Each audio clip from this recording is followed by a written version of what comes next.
हर party में, हर राजनीतिक दल में है, लेकिन पता नहीं ऐसा क्यों एक आम धारणा बन गई है, लोगों में बात पहुंच गई है कि कांग्रेस इसकी ब्रांड एम्बेसडर है। ठीक है, तो अगर राहुल गांधी जब अपने कई भाषणों में बात बोलते हैं कि कांग्रेस के दरवाजे सबके लिए खुले हैं, तो क्या रियलिटी में सच में ये दरवाजे लोगों को खुले हुए नजर आते हैं? क्या सच में लोग अपने आप को कांग्रेस से जोड़ पा रहे हैं इस चीज को लेकर? शुक्रिया। सबसे पहले मैं तमाम ऑर्गेनाइजर्स को धन्यवाद देना चाहता हूँ कि इतना अच्छा प्रोग्राम किया है। और इस रेलवे स्टेशन पे कन्हैया की तो गाड़ी आ गई, पर एबीवीपी वालों की गाड़ी नहीं पहुँच पाई। मन की बात जो करते हैं वो शायद दूसरों की बात सुनने में ज़्यादा दिलचस्पी नहीं रहती, और मैं ये एतराज़ दर्ज करवाना चाहता हूँ कि लास्ट मिनट पे उन्होंने कैंसिल किया है। ये उनकी मानसिकता कहीं ना कहीं दर्शाता है। तो और मैं इसमें भी बहुत खुश हूँ, हालांकि मैं सारे विचारों से इत्तेफाक नहीं रखता कॉमरेड के, पर अब चूंकि इन्हीं की पुलिस ने इनको देशद्रोही की कैटेगरी से देशभक्त की कैटेगरी में फिर से डाल दिया है, तो बहुत बहुत शुभकामनाएं आपको, और देश को इन्हीं बनाते रहिए और हम आपके साथ में हैं। जहाँ तक आपका सवाल है, ये बात सही है कि कांग्रेस पार्टी पे ये आरोप लगता है कि ये परिवारवाद की ब्रांड एम्बेसडर है। शायद मैं जो कह रहा हूँ बड़े रिस्क उठा के कह रहा हूँ, तो बड़ी ईमानदारी से पर मैं अपनी बात बताऊँगा। मैं खुद किसी परिवार से नहीं आता हूँ, कोई ऐसा, मेरे घर वाले जो हैं, मैं अल्पसंख्यक समाज से हूँ। हालांकि मुझे बताने की ज़रूरत नहीं पड़ती, पर मैं आपको मेरा थोड़ा बैकग्राउंड बता दूँ, क्योंकि लोग कंफ्यूज हो जाते हैं कि ये पूना वाला नाम है क्या। तो मैं अल्पसंख्यक समाज से हूँ। दूर दूर तक मेरे परिवार का ना राजनीति में, ना कोई सरकारी महकमे में या किसी भी तरीके से, हम लोग हमेशा एक बिजनेस कम्युनिटी रहे हैं, और उस तरीके से हम लोग हमेशा पॉलिटिक्स से दूर रहे हैं। 2002 के जो दंगे हुए, उसके बाद मैं बड़ा प्रभावित हुआ। मैं 2002 के दंगों के बाद, मेरी उम्र कम थी, 15, 16, 17 साल का था मैं, और उसके बाद मैं गुजरात गया, वहाँ पे मैंने रिलीफ एक्टिविटी की काम की।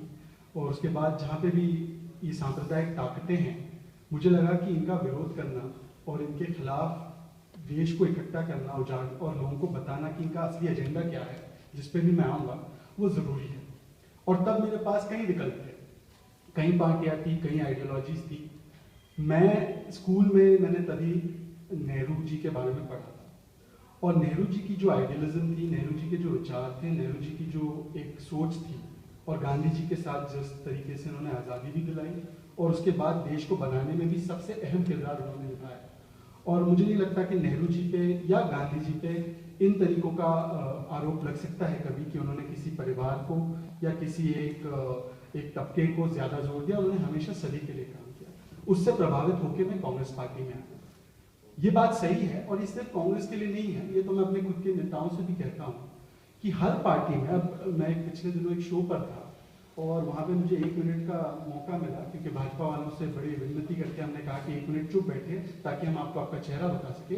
मुझे 1 से 1.5 मिनट सिर्फ उनके जितने परिवार वालों को उन्होंने टिकट दिया, राजनाथ सिंह के पोते से लेकर स्वामी प्रसाद मौर्य के पोते तक, बेटे तक, सभी लोगों के बेटे को जितने एक इलेक्शन में टिकट दिए, उसके लिए 1-1.5 मिनट का वक्त लगा। हर पार्टी में परिवारवाद है, ये सिस्टम की एक हमारी दिक्कत है। आपके मीडिया में भी, माफ करना, बरखा दत्त की भी माताश्री और पिताजी मीडिया से ताल्लुक रखते थे, आपके फॉर्मर एम्प्लॉय है वो। वकील देखिए प्रशांत भूषण, उनके पिताजी शांति भूषण। फिल्म स्टार देखिए, अब शाहरुख खान अपने बेटे को भी आगे करेगा, उसका कोई बाप नहीं था, पर बाकी के जो लोग हैं, ऋतिक रोशन, राकेश रोशन, हमारे सिस्टम में, या अगर आप लोकल लेवल पे देखें तो बेटा जो दुकान छोड़ता है, बाप दुकान छोड़ता है, बोलता है बेटा बैठ जा यहाँ पे, संभाल इसको, ये तेरी दुकान है। हमारी जो पूरी व्यवस्था है, इस व्यवस्था में परिवारवाद को बहुत अहमियत दी गई है। और मैं यही पॉइंट पे आना चाहता हूं, आज किसी एक पार्टी को ये रिप्रेजेंट नहीं करती। 100 परिवार है, 100 से 150 परिवार है जो राजनीतिक और आर्थिक संसाधनों को हमारे मुल्क में कंट्रोल करते हैं। वो मेरी पार्टी में भी है, वो बीजेपी में भी है, आने वाले दिनों में शायद वो बसपा में भी होंगे, स्वराज इंडिया में भी होंगे, आम आदमी पार्टी में भी होंगे। सिस्टम जो है वो परिवारवाद को फेवर करता है, और इस सिस्टम को कैसे तोड़ेगा। मैंने 15 साल लगाए अपनी पार्टी में, जब जाके मुझे कहीं पे मौका मिला, मुझे एक ऑफिस बेरर बनाया गया, क्योंकि मैंने बहुत श्रम किया, परिश्रम किया। और यहाँ पे कई लोग हैं जो उसके गवाह। मुझे कोई ऐसे थाली पे कुछ चीज़ नहीं मिली क्योंकि मैं किसी का बेटा हूँ या किसी का भाई। हाँ, ये जरूर है कि कई लोगों को मिलता है, और मुझे लगता है अगर आप राहुल जी की बात सुने या उनके जो कजिन वरुण जी है जो बीजेपी में है, वो कहते हैं कि हाँ हमें फायदा है कि हमारा नाम गांधी है। पर मैं आपको बता दूं कि हमारे लोग बड़े सूझबूझ वाले भी हैं। सिर्फ नाम होने से प्रोडक्ट बिक जाएगा ये जरूरी नहीं। जैकी भगनानी, विशु भगनानी के बेटे हैं, अब उनकी कोई फिल्म में दिखता नहीं है। ऋतिक रोशन की काबिल फिल्म ज्यादा काबिल ना हो पाए, और शाहरुख खान की फिल्में ज्यादा चलती। हमारे लोग जो है वो समझदार है, और ये क्यों हो रहा है ये भी समझिए। जैसे जैसे हमारा मुल्क लेस और लेस फ्यूडल होगा और ज्यादा यंग होगा, जैसे 2020 तक हमारी आम औसतन एज 29 हो जाएगी, मतलब कन्हैया की उम्र, इनकी उम्र, मेरी उम्र, हम लोगों की उम्र की हो जाएगी। हम लोगों के 90% जो 95% हम लोग जिस वर्ग से आते हैं, युवा वर्ग से आते हैं, हमारे माँ बाप भाई बहन इनका कोई अता पता नहीं है कि ये कौन है, ना मिनिस्टर है, ना बड़े नेता है, ना कहीं पे इनका वजूद है। तो हमारे लिए ये बेनिफिट ये होगा कि जैसे जैसे ये मुल्क अब युवा होते रहेगा, वैसे वैसे इसके वोटर जो है वो भी हमारे जैसे लोग होंगे जो हमारे से एसोसिएट करते हैं, और जो लोगों के माइंड में ये नहीं आता कि देखिए ये राजघराने से है तो हम इन्हीं को वोट देंगे, ये हम इनके पहले के सब्जेक्ट्स थे तो अब ये नेतागिरी कर रहे हैं तो हम इनको वोट देंगे, या ये बड़ा परिवार है इन्होंने हमेशा हमारी रहनुमाई की है तो इनको ही वोट देंगे। ये बदलेगा ये सिस्टम। पर आप देखिए आज चुनौती जो है, परिवारवाद तो एक चुनौती है, डायनेस्टिक पॉलिटिक्स चुनौती है, पर डायनेस्टिक पॉलिटिक्स से बड़ी चुनौती मुझे लगता है कि वो जिस पे हमको फोकस करना चाहिए कि इस पूरे प्रकरण में जो सारे हैं वो है मनुवादी फोर्स, जिसका जिक्र अगर आप करें, मैं आपको बताता हूँ, मीडिया वालों को ले लो, मायावती जी के बारे में छोड़ दीजिए, कितने मीडिया के लोगों में एडिटर इन चीफ दलित है? मुझे एक editor in chief Dalit editor in chief का नाम बताइए।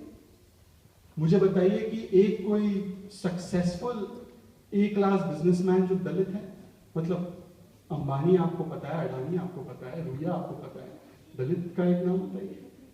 वैसे ही आप अगर देखें तो अक़लियतों के भी बारे में, कन्हैया को जेल में डाला, राहुल को सस्पेंड किया गया, अखलाक को तो मौत के घाट उतार दिया। तो हमारे आज हमारी चुनौती जो है, मुझे नहीं लगता परिवारवाद चुनौती है, और वो अपने आप को जो चुनौती है वो खत्म हो जाएगी, क्योंकि जैसे जैसे 95% युवा वर्ग ही जब वोट करने लगेगा और उसका ही सबसे आवाज उसकी ज्यादा बुलंद होगी वोट के माध्यम से, तो वो खुद ही सिलेक्शन करेगा कि भैया मुझे ये कैंडिडेट चाहिए, not because he belongs to any family but because he represents my aspirations. वो तो चुनौती खत्म हो जाएगी, उसमें ज्यादा मुझे दिक्कत नहीं दिखाई देती। असल चुनौती ये है कि जो लोग हिंदू राष्ट्र बनाना चाहते हैं, मैं आपको एक बात बताना चाहता हूँ, मुझसे हर रोज ट्विटर पे और ट्विटर के बाहर जमीन पर पेट्रियोटिज्म का सर्टिफिकेट मांगा जाता है। मुझे कहा जाता है कि आप बताइए कि आप वतन परस्त हो या नहीं। भाई 47 में मेरे बाप दादाओं ने, उनको ऑप्शन था, वो पाकिस्तान जा सकते थे। इस्लामिक मुल्क जो आप कहते हैं कि हमें बहुत ज्यादा चाहिए, इस्लामिक मुल्क चाहिए, शरिया लॉ चाहिए, जो भी चाहिए, वो हम लोगों के पास ऑप्शन था। We are Indian not by chance, we are Indian by choice.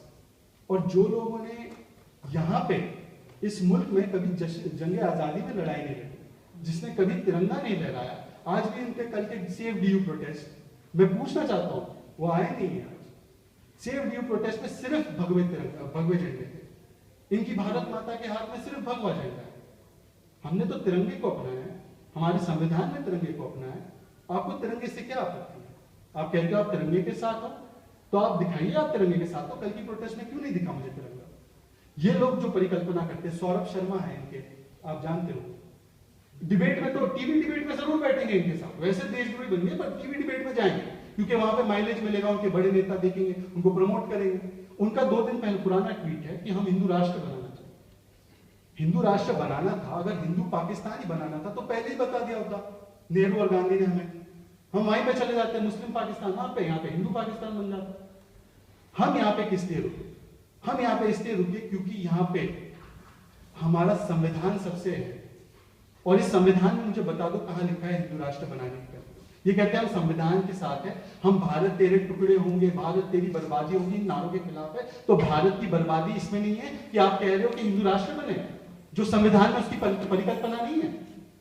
ये तथाकथित जो देशभक्त है और जो इसके माध्यम से मैंने किताब भी लाई है, मैं जरूर सबसे कहूंगा इसको पढ़े, शमसुल इस्लाम की, और सारे रेफरेंसेस के साथ। इसमें गोलवालकर जी जो आरएसएस के बड़े नेता है, गुरु जी, जिनके सामने ये लोग साष्टांग करते हैं दिन रात, ये कहते हैं कि हम लोग इस संविधान को मनुस्मृति से बदलना चाहते हैं। कौन सी मनुस्मृति? वही मनुस्मृति जिसको बाबा साहब आम्बेडकर ने फाड़ दिया। किसकी वजह से बाबा साहब आम्बेडकर ने अपना धर्म छोड़ा? किसकी वजह से बाबा साहब आम्बेडकर को ऐसे महसूस कराया गया कि वो उनके धर्म में रहने के काबिल नहीं थे? ड्राफ्टिंग कमेटी का अध्यक्ष बनाने के कौन खिलाफ था और किसने बनाया? ये सवाल बुनियादी है। देखिए, मैं आपको कहता हूं कि हम मेरे जैसे जो लोग हैं, युवा वर्ग के खासकर, हम लोग नेहरू गांधी की आइडियोलॉजी से प्रभावित होकर कांग्रेस में आए। ये कोई नहीं कहता कि पार्टियों की गलतियां नहीं हुई है। ये भी आप कह सकते हैं कि 70 साल से कहते 70 साल से वोट भी मिला है लोगों को, हर 5 साल में चुनाव हुए, तो कहीं ना कहीं देश ने उनको अपनाया है। डिक्टेटरशिप नहीं थी, माफ कीजिएगा, ना इंदिरा गांधी जी की डिक्टेटरशिप थी जितने साल वो प्रधानमंत्री रही, ना राजीव गांधी की थी, ना मनमोहन सिंह जी की थी। चुनकर वो आए। आप कहते हैं मोदी जी चुन के आए, उसका सम्मान करें, हम सम्मान करते, आप 70 साल का सम्मान नहीं करते। तो ये जो है, मैं ये नहीं कहता कि ये सही है, मैं कहता हूं कि मैं तो कहता हूं कि सिर्फ राजनीति क्यों, हर क्षेत्र में जो डायनेस्टी का जो मैं आपको बताऊं, और एक दूसरी चीज है, ये एक शैंपेन क्लब बन चुका है, और माफ करना, शैंपेन क्लब आपका मीडिया प्रोपोगेट करता है।